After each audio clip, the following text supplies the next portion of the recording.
Hello, friends. Namaskaram. I hope you know a guy called Steve Fossett. Steve Fossett, a master of endurance and risk, became the first person to fly solo around the world in a balloon.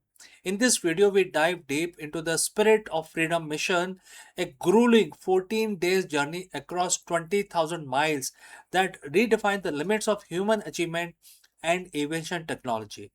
Beyond the record breaking stats, we analyze the incredible grit, meteorological strategy, and unwavering focus required to navigate the globe alone, from the freezing height of the stratosphere to the strategic decisions that kept him alive. This is a story of how Steve Fossett conquered the wind and solidified his place in history.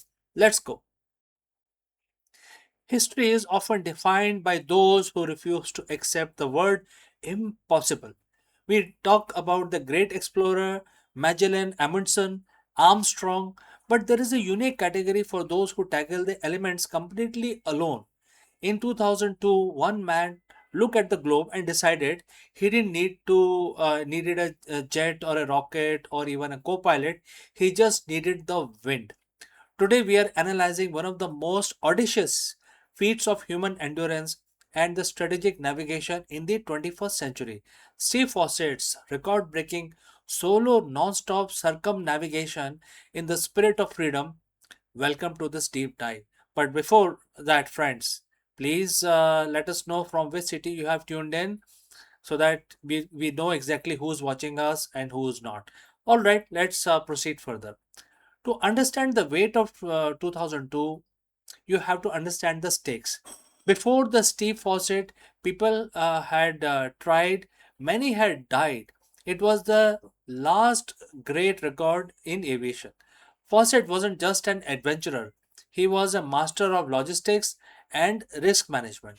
He viewed the stratosphere not as an enemy but as a system to be leveraged. He had attempted this journey 5 times before. Think about that. 5 failures, 5 near death experiences, and yet he continued to iterate. This is the critical lesson for any leader. Failure is not the end of the strategy. It is the data you need to perfect your next launch.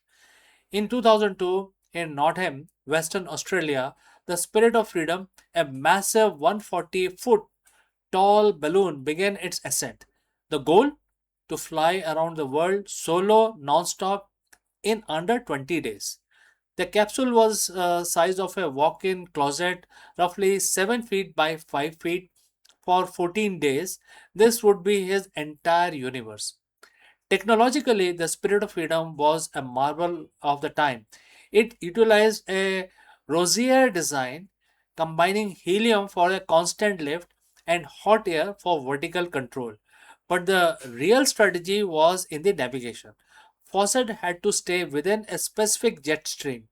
If he dipped into lower altitude, he hit turbulence. Too high, he risked extreme cold and oxygen deprivation. He didn't have the modern AI navigator, but he had a team of meteorologists feeding him data, and he had to process it with absolute calm.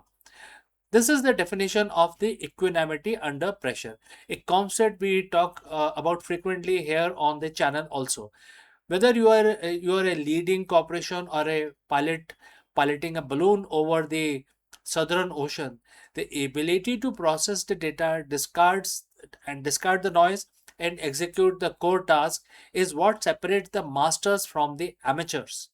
For 2 weeks, the world watched, but inside the capsule, absolute silence. The physical toll was immense. He slept in 45 minutes intervals. He dealt with mechanical failures, burner malfunctions, and constant crushing psychological reality of being miles above the earth, absolutely alone.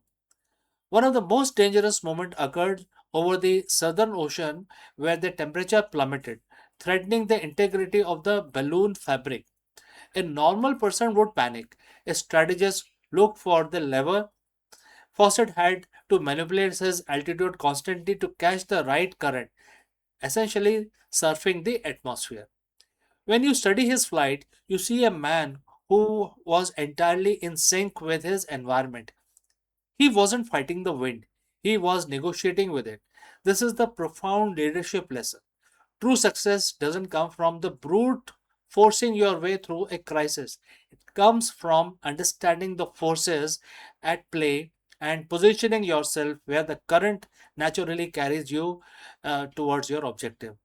On July 3rd, 2002, after 14 days, 19 hours and 50 minutes, Steve Fossett touched down in Queensland, Australia. He had done it. He was the first person to circumnavigate the globe solo in a balloon. He didn't just set a record, he closed a chapter in human exploration.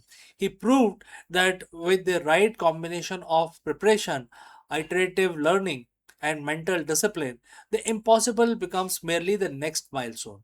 So, why does this matter to us today?